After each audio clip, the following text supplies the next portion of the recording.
सबसे पहले करें वीडियो को लाइक, चैनल को करें सब्सक्राइब। अगर आप एक ऐसी टीम हो जो कि 18 कंसेक्यूटिव सीरीज जीत के पिछले 4350 दिन के बाद 19वीं कंसेक्यूटिव सीरीज में आती है और आपकी टीम अगर एक ओवरकास्ट कंडीशन में 46 पे ऑल आउट हो जाती है, जबकि आपके होम में टेस्ट मैच हो रहा हो और आपने टॉस भी आपने जीता हो, सो काफी क्रिटिसिज्म आता है। और आप अगर ऊँट पे बैठे हो तो भी आपका कुत्ता काट जाएगा। बस कल वही वाली कुछ सिचुएशन हुई थी कोहली के साथ में, तो उसको लेकर ज्यादा कुछ बोल नहीं सकते थे। इवन अगर हम लोग रोहित शर्मा की भी बात कर लें तो भी कुछ ऐसा ही था।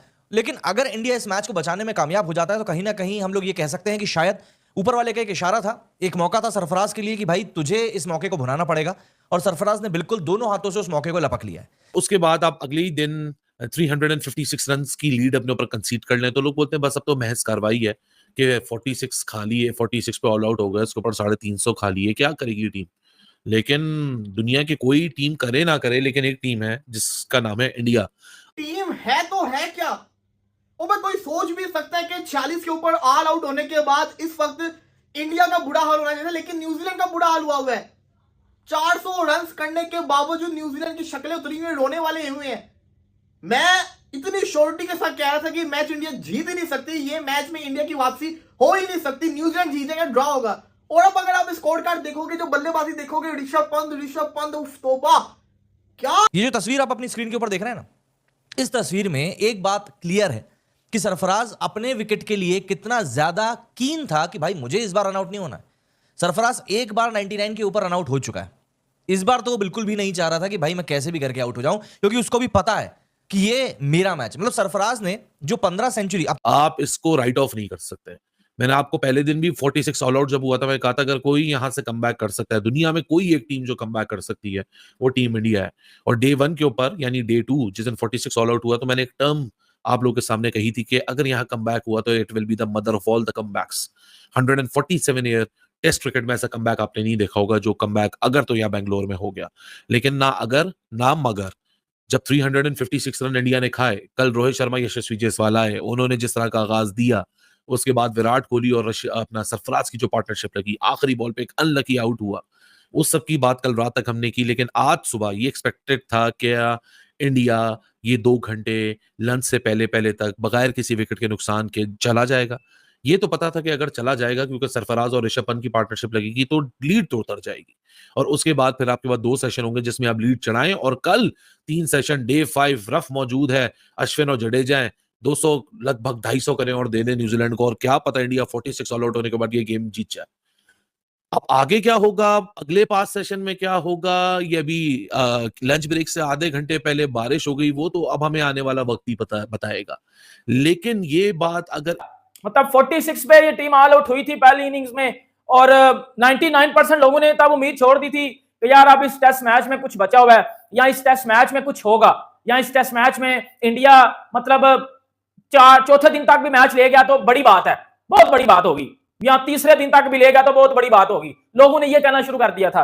फिर इस टीम ने मतलब न्यूजीलैंड ने 402 मारे पहली इनिंग्स में, इंडियन टीम मजीद बैकफुट पे चली गई कि सर 356 की लीड मिल गई है।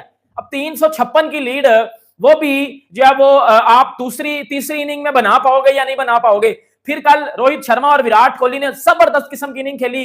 रोहित शर्मा ने ऊपर से आकर चार्ज किया, अनलकीली रोहित शर्मा आउट हुए, अनलकीली विराट कोहली की विकेट गिरी, और फिर 2 लड़के आए जिन्होंने बजा दिया पकड़ के न्यूजीलैंड की बॉलिंग लाइनअप को। और उसके बाद अगर मैं बात करूं जो है वो सरफराज खान, 150 रन मारा उस बंदे ने आके अपने चौथे टेस्ट मैच में, प्रेशर सिचुएशन में आके team Southee, Matt Henry, Ajaz Patel, Rachin Ravindra सबको टैकल करना और ओवरकास्ट कंडीशन में जो है वो टैकल करना, इट्स अ ह्यूज अचीवमेंट। उसके साथ ऋषभ पंत, देखिए ऋषभ पंत के 99 पे आता हूं मैं, दुख बड़ा मुझे हुआ है, यकीन करें मैंने मुक्का भी मारा अपना दीवार के साथ, ये देखें ये सारा रेड हो गया, इधर मैं देख रहा था तो मैंने ऐसे मारा वो, ये देखें सारा ये रेड हो गया सारी जगह, ये देखें आप। उसने सच्ची में धोखा नहीं दिया, आज इंडिया को सरफराज खान ने बचा लिया है। ये बंदा क्या चीज है यार, मतलब के सुपर, क्या शानदार किस्म का बल्लेबाज है। 70 तो इसने कल मारा, आज आके जिस तरीके से इसने सेंचुरी मारी और सेलिब्रेशन की है, ये डिजर्व करता था यार। देखिए जो भी है, ये लड़के में दम तो है। डोमेस्टिक में हमने बहुत नाम सुना था, सरफराज खान ने इतने रन कर दिए, इतने रन कर दिए, तो सिलेक्ट नहीं किया जा रहा। फाइनली इस साल अगेंस्ट इंग्लैंड सिलेक्ट हुआ, उसके बाद इसका कहते हैं परफॉर्मेंस आई। और आप देख लें, ये इसकी तीसरी सीरीज है, तीसरी सीरीज के अंदर सेंचुरी भी आ गई और अगेंस्ट न्यूजीलैंड आई है जब टीम को सबसे ज्यादा जरूरत थी। इस बंदे ने तब सेंचुरी मारी है और इंडिया इस वक्त ड्राइविंग सीट के ऊपर बैठा हुआ है। वो टीम जो टेस्ट मैच के अंदर 46 के ऊपर ऑल आउट हो जाए, उसके बाद वही टीम इस मैच में ऐसा कमबैक करे कि अब लग रहा है इंडिया मैच जीत जाएगा। सिर्फ और सिर्फ 12 रन रह गए हैं। 356 की लीड उतारनी थी इंडिया ने, 356 की लीड, वो 350। इंडिया न्यूजीलैंड के 356 रन जो ऊपर लीड चढ़ी हुई थी, 3 विकेटें गिरी हैं और वो उन्होंने ऑलमोस्ट सारी की सारी उतार दी है और सिर्फ 3 विकेटें गिरी हैं, 344। तो 12 रन की दूरी पे है, 12 रन उतर जाएंगे तो फिर सिर्फ 3 विकेट्स का डेफिसिट रहेगा। जैसे आके 2 स्लॉग स्वीप पे छक्के मारे ऊपर नीचे, है कि नहीं, ऊपर नीचे जो छक्के मारे 2 और आके जो कीपर के ऊपर से चौका मारा, तो उसमें जो कॉन्फिडेंस झलक रहा था वो दिखा। और ये कॉन्फिडेंस ऐसे नहीं आता भाई, आप किसी लेवल पे अच्छा परफॉर्म करते हुए आ रहे हो इतने सालों से, तो तभी आके कॉन्फिडेंस आता है ना। या आके सिर्फ इंटरनेशनल मैच में आप ऑल ऑफ अ सडन ऊपर नीचे स्लॉग स्वीप पे 2 छक्के मार देते हो, ऐसा नहीं होता डोमेस्टिक में। और कल मैंने आपसे एक बात की, एक ही वीडियो जो इंडिया के पोस्ट मैच में किया था, एक ही वीडियो किया था, दोबारा मैं लाइव नहीं आया था, तो उसमें मैंने काफी, मेरे बाद में कमेंट पढ़े तो काफी लोग थोड़ा सा मजाक भी उड़ा रहे थे कि अभी वो 70 पे नॉट आउट है। तो रिजवान भाई, आप तो ऐसे कह रहे हो कि यहाँ से इसको 150 करना चाहिए, यहाँ से इसको 200 करना चाहिए, यहाँ से ऐसा करना चाहिए, वैसा करना चाहिए। पहले तो वो 100 कर ले, तो हाँ जी, पहले 100 भी हो गया है और अब 125 पे वो खड़ा हुआ है। और भाईजान, उस बंदे में डोमेस्टिक में भी इतने सालों से जो थोड़ी खबरें आती हैं तो उसी की आती हैं जी, 200 कर दिया, 250 कर दिया, 150 कर दिया, 100 कर दिया, 200 कर दिया, 225 कर दिया। अभी कुछ दिन पहले भी मैंने आपको बताया था ना, उसने 225 किया हुआ था। तो उस बंदे में एक खास चीज है, तो that's why he is there. तो ऐसे नहीं उसको बीच में डाला और he was waiting for his opportunity. कहीं करते कराते किस्मत में था उसके कि डेब्यू तो खैर पहले हो गया था, मतलब कि मौका बार बार उसको मिले। बेंच पे ही बैठा रहता ना अक्सर, वो गिल की गर्दन में कुछ मसला मसाइल हुआ तो करते कराते इसका चांस बना है, तो ये खेल रहा है। पंत भी बहुत अच्छा खेला, हालांकि पंत आपको पता है कि बीच में जरा मसले मसाइल हो गए थे, इंजरी वगैरह हुई थी, लेकिन उसके बावजूद कीपिंग में वो आया हुआ था, जुरेल आया हुआ था, but he was there too. But main guy जो मोमेंटम चाहिए था ना, और जो बॉडी लैंग्वेज चाहिए थी, और जिस तरीके से काउंटर अटैक करना चाहिए था न्यूजीलैंड को, वो तो यार क्रेडिट जाता है इस लड़के को, सरफराज को। इसने जिस तरीके से खेला ना, ये बहुत ही शानदार है, बहुत ही लाजवाब है, अनबिलीवेबल सॉर्ट ऑफ किस्म की इसमें कॉन्फिडेंस, सेल्फ बिलीफ और कॉन्फिडेंस जो है वो दिखता है। और शॉट्स भी इसके अच्छे खासे हैं, मतलब स्वीप भी अच्छे खासे खेलता है, कट शॉट भी खेलता है, यू नेम इट, हर तरह के जो शॉट्स है वो खेलता है। तो ये है कि भाईजान, जो आपका डोमेस्टिक का परफॉर्मर है ना, जो ओवर द एयर्स परफॉर्म करता आता है, तो वो आपको फिर मायूस नहीं करता, डिसअपॉइंट नहीं करता।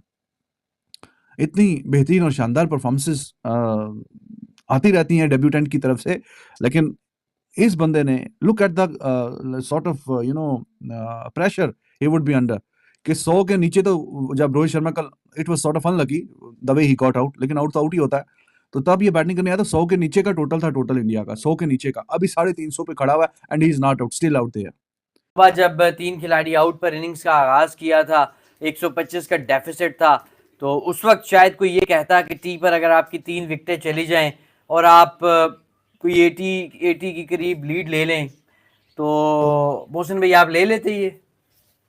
मैं तो ले लेता, जो हालात चल रहे थे। मुझे पता है कि आपके जहन में क्या चल रहा है, जो आखिर में इकट्ठी 3 विकेटें गिर गई हैं, लेकिन नहीं, मैं इसीलिए आपको शुरू कहां से करा रहा हूं कि सुबह अगर आपको ये कहा जाता कि आज टी तक आपके 2 सेशंस है, 3 विकेटें ले लें और आप 200 प्लस रन ले लें, तो मेरे ख्याल में कोई भी ले लेता, जिसको क्रिकेट की जरा, असल में ये नया बॉल जो ही आया ना,